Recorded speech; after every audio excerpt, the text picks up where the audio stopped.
নমস্কার বন্ধুরা, সবাইকে আমার চ্যানেলে অনেক অনেক স্বাগতম। আজ আমি একটা নতুন ধরনের লটকন বানিয়ে দেখাবো। এখানে আমি 4 ইঞ্চি পরিমাণ একটি কাপড় নিয়েছি। এটা চারিপাশে 4 ইঞ্চি পরিমাণ। এটাকে 2 ভাঁজ করে দিয়ে তারপর আমি কোনা বরাবর এটাকে এভাবে করে সেলাই করে নিচ্ছি। এরপর কালো একটা কাপড় নিয়েছি 4 কোনা 3 ইঞ্চি করে 2 পাশে।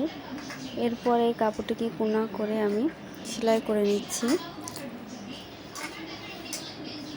এভাবে করে শেপ দিয়ে সেলাই করে নেবেন। এরপর আমি সুতোটি কেটে নিচ্ছি। এখানে আপনারা যার যার মতো কালার কম্বিনেশন অনুযায়ী দিতে পারেন। এখানে আমি কালো আর এই কালারটা দিয়েছি, জাম কালারটা।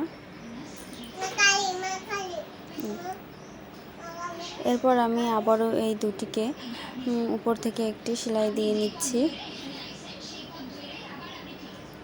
এতে করে আমার লটকনটা বানানোর সময় যাতে দুটো অংশ খুলে না যায়, সেজন্য আমি একসাথে আরেকটি সেলাই দিয়ে নিলাম। এরপর যেগুলো বাড়তি যে কাপড়টুকু বেরিয়ে থাকে সেগুলো আমাদের কেটে দিতে হবে। এতে করে আমাদের শেপ ভালো আসবে।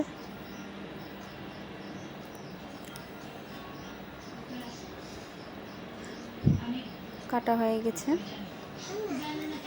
এরপর আমি আবারও 4 ইঞ্চি করে চারিপাশে একটি কাপড় নিয়ে নিয়েছি। এরপর আমি কাপড়টির উপরে এই দুটি গোল অংশটিকে আমি আবার উপর থেকে সেলাই দিয়ে নিচ্ছি। এটিকে ভালো করে সেট করে নিতে হবে, না হলে লটকনের সেটিংটা সুন্দর আসবে না। এরপর আমি এটাকে উপর করে দিয়ে উপর থেকে আরেকটি সেলাই দিয়ে নেব।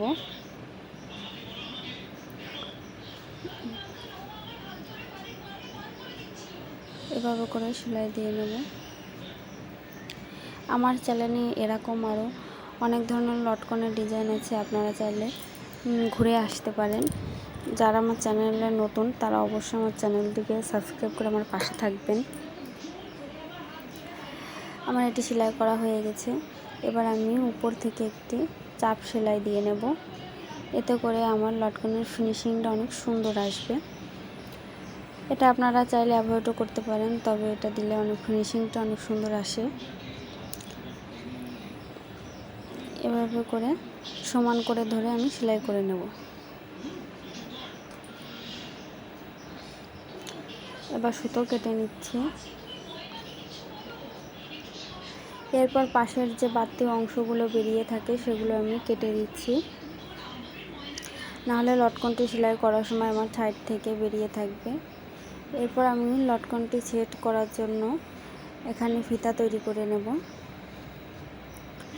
এখানে আমি ফিতা 4 ভাঁজ দিয়ে এভাবে করে সেলাই করে নেব। এখানে অনেকে সুই সুতার সাহায্যেও ফিতাটি তৈরি করে নিতে পারেন। এখানে যে যার মতো পছন্দ অনুযায়ী দিতে পারেন, এটা কোনো ব্যাপার না। এভাবে করে আমি 4 ভাঁজ করে সেলাই করে নিচ্ছি।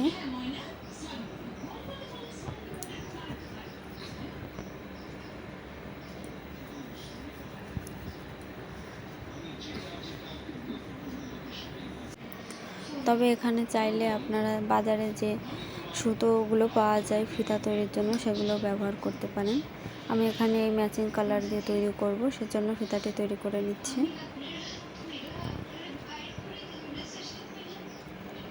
ফিতাটি আমার তৈরি হয়ে গেছে।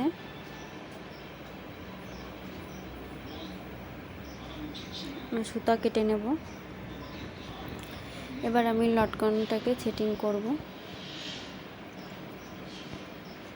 এখানে আমার বাড়তি কিছুটা সুতো বেরিয়েছিল, সেটিকে আমি কেটে দিলাম।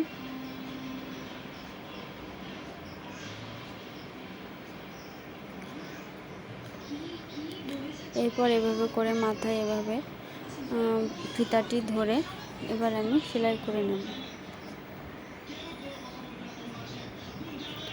উপরে অবশ্যই আপনারা একটু চাপ সেলাই 2 বার দিয়ে নেবেন, না হলে দেখা যাচ্ছে উল্টানোর সময় আপনার ফিতাটি ছিঁড়ে যেতে পারে বা টান লেগে সহজেই ছিঁড়ে যেতে পারে।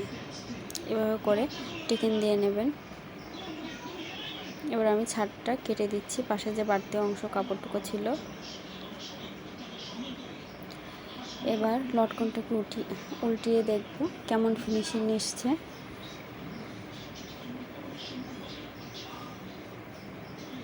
আমার লটকনটি দেখতে ঠিক এমন হয়েছে। আপনারা চাইলে অবশ্যই ট্রাই করতে পারেন।